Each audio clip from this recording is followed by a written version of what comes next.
The moment here on Newsroom.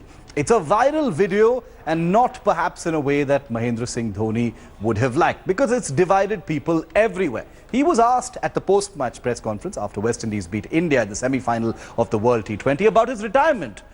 Well, he clearly didn't like the question, but he reacted by calling the Australian reporter on stage to sit next to him and then explain to him why that question was so quote-unquote stupid. Some people think that Dhoni did well to do that. Some people think he was just plain arrogant. So the question we're asking now is he captain not so cool?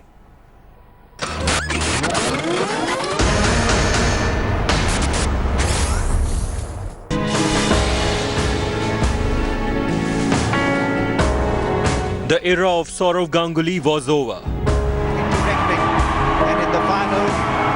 A long-haired version of MS Dhoni arrived into scene and he led India to the inaugural World T20 title in 2007. A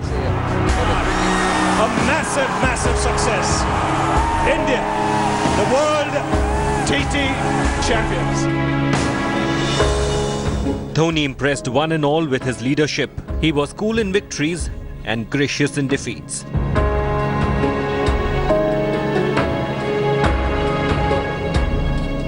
But 9 years at the helm, Dhoni is not same anymore. He would not turn a blind eye to what people say of him. Not anymore. He does not hold himself back.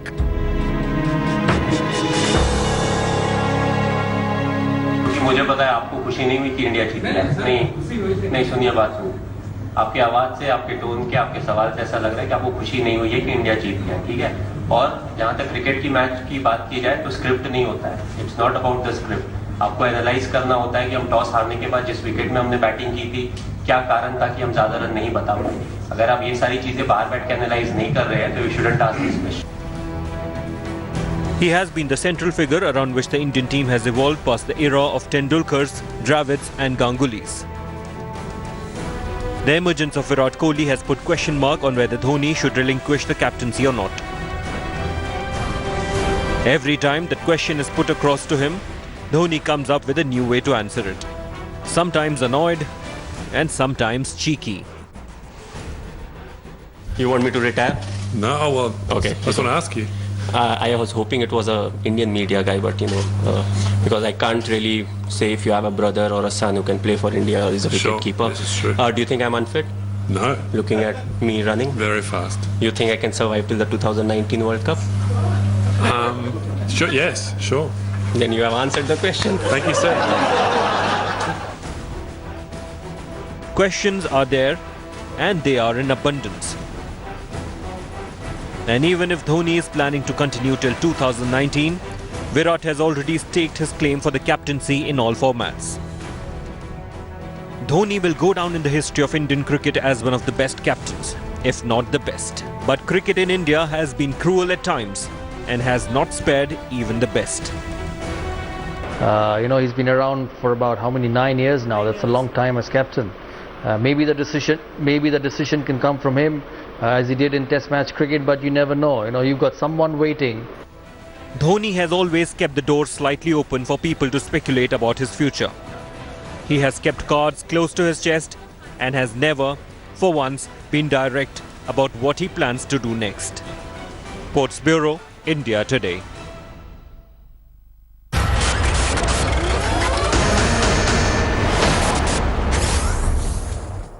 So the way in which MS Dhoni actually carried himself has polarized everyone. Some people think it was all in good fun. Others think there was a touch of arrogance, a whimsical nature in what MS Dhoni actually did. Joining us now is Nikhil Chopra. Thanks, Nikhil, for being here. Editor, Sports Aaj Tak. Vikrant Gupta also with us. And joining us from Kolkata, of course, is Boria Majumdar. Vikrant, I want to ask you first.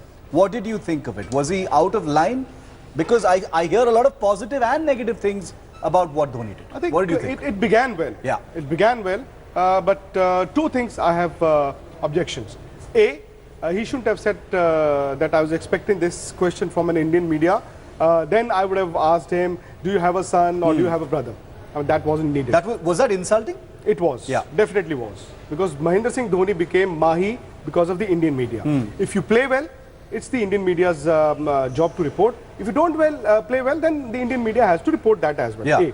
B, indirectly, he inferred that he is available for the 2019 World Cup, which is fine. Which he could have done directly in the press conference. He would have spoken to the selectors or whosoever.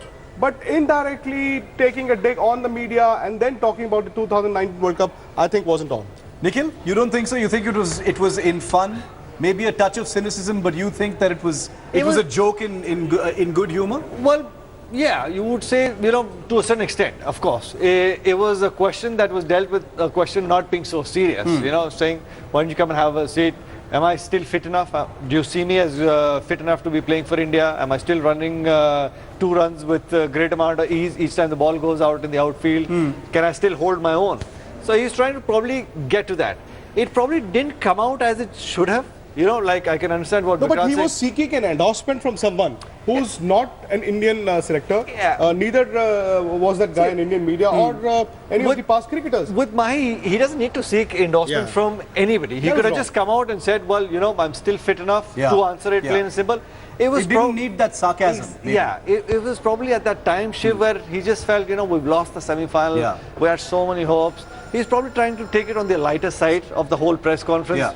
So, you know, I probably take it with a hint of salt and forget about it. I would probably look at it, it was a question that he answered, was not being so serious about it. Okay, not being so serious about it. Boria, where do you stand? Some wrong buttons got pushed. I think the retirement question, we can be, you know, reasonably sure by this time that that's a, you know, that's a button that is always pretty sensitive as far as Mahi is concerned. But what do you think with about what Dhoni finally did? He called that reporter on stage, put his arm around his shoulder, had a little chat with him. Vikrant says there were some parts of it that were plainly offensive. What do you think?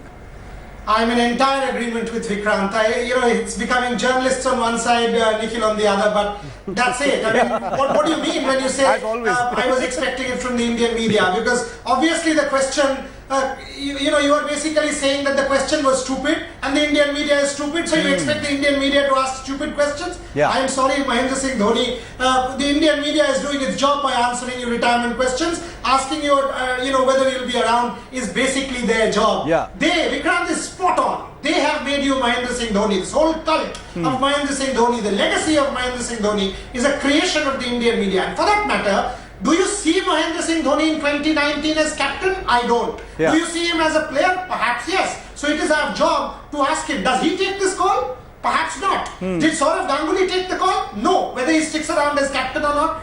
I thought it was a legible question, but there is a history to it. Yeah. Over the last 1 year or so, this team has become Virat Kohli's team. And every press conference Dhoni is asked this, he gets angry, annoyed, frustrated, irritated, disgusted, and it's coming out in various avatars. Yesterday was this avatar, which I thought Vikrant is right, was cynical, sarcastic and offensive. And the thing is, there's a lot of things that have been said on social media by fans, by experts, by journalists about how this could have been done a little better. Even Boria touched upon that. Vikrant, what do you think? I mean, you've been to these press conferences, you've dealt directly with these guys. What would have been the best way to deal with a question like that? Well, he could have asked that guy to come, as he did. He could have. That was fine. Yeah, that was fine. That was fine. He could have said, yes, I was expecting this answer, this question, and my answer is A, B, C, D, E, F, G. That's it. But Shiv, without any of the sarcasm. If Vikrant was there, the reply would have come with utmost respect. Yeah. I don't think somebody so senior and matters who the journalist is. No. It's happened with me. It's happened with others also. Maybe, you know, when you lose a big game, the players are in that in a zone which we cannot relate to. Yeah, right. Maybe, you know, they're hurt or maybe they're seething. We don't know. And then they come out and they say something in the media which they don't mean. It's happened with me once. This was in 2009 in New Zealand, Napier. The test match was in Napier, the team was in Auckland. They came just half a day before the test match, and I asked him in the press conference, is it viable for the Indian team to come to Napier just half a day before a test match? And he actually said stupid question. The word used stupid. Yeah.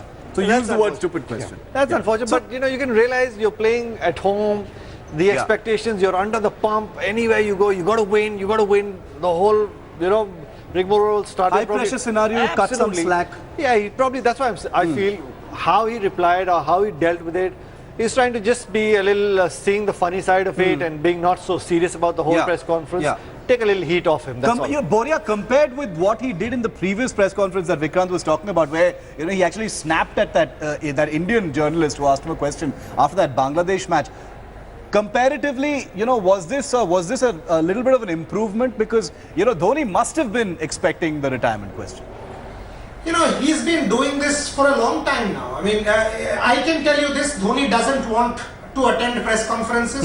He detests press conferences. He wanted to completely do away with press conferences in the pre-match scenario. He managed to do that for a while under N. Srinivasan because he used to call the shots.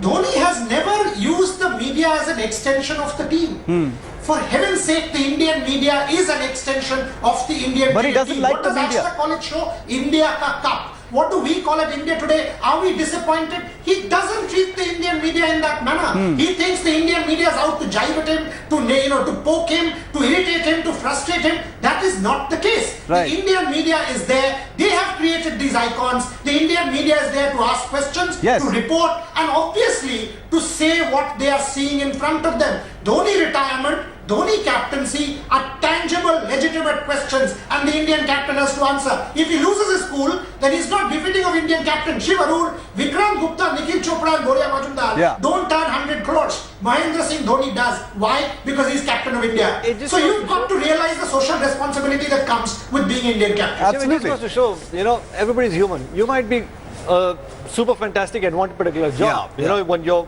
super fantastic on the ground, you're keeping yourself calm under match situations, things like that. But in front of the media, 50 cameras in front of you. You have a Captain Cool on the ground. Captain Cool on the ground, but Captain Cool maybe not so in front of the media. It was a tough loss. So it just goes to show that the guy is human. Absolutely. The question we're asking is, is it Captain not so cool? Because let's face it, Out of the ground. Out of the ground. He's iconic. He's a legend. He has millions of fans. He enjoys a huge amount of respect as well. Absolutely. He's set an example of how to carry yourself in press conferences, on the field, in public. And that's why perhaps this has polarized so many people, and that's why it has become another controversy. Another post-match press conference that's made headlines all around the world. Boria, Nikhil, Vikrant, thanks so much for joining us on this discussion here on the newsroom. We'll be right back.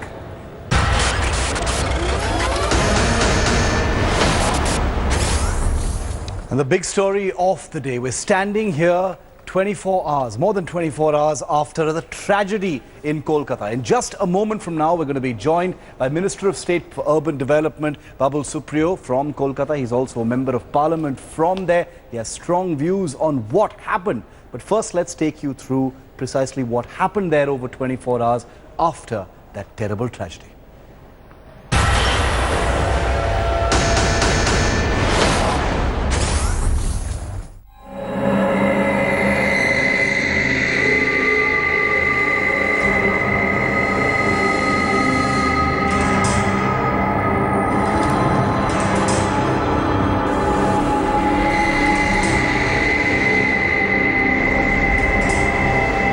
"25 lives snuffed out by a tragedy of unimaginable proportions.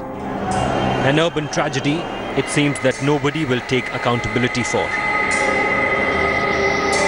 A day after a flyover collapsed in the heart of Kolkata, an eerie silence echoes in the city.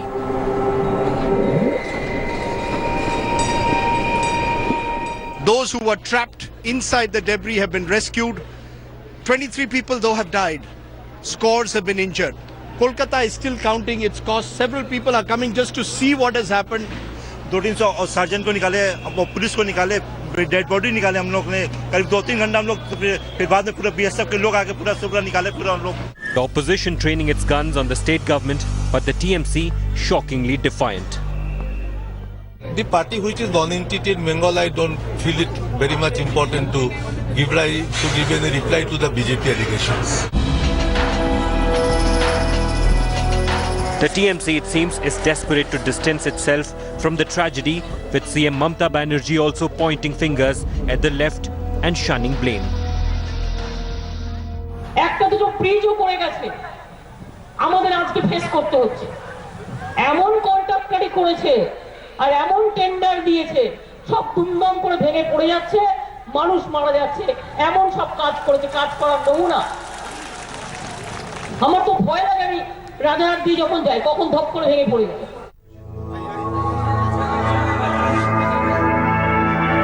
Politics takes center stage at times of tragedy once again. But it all comes down to one question. Who will answer for the loss of so many lives? With Rajdeep Sardesai and Indrajit Kundu in Kolkata, Bureau Report, India Today.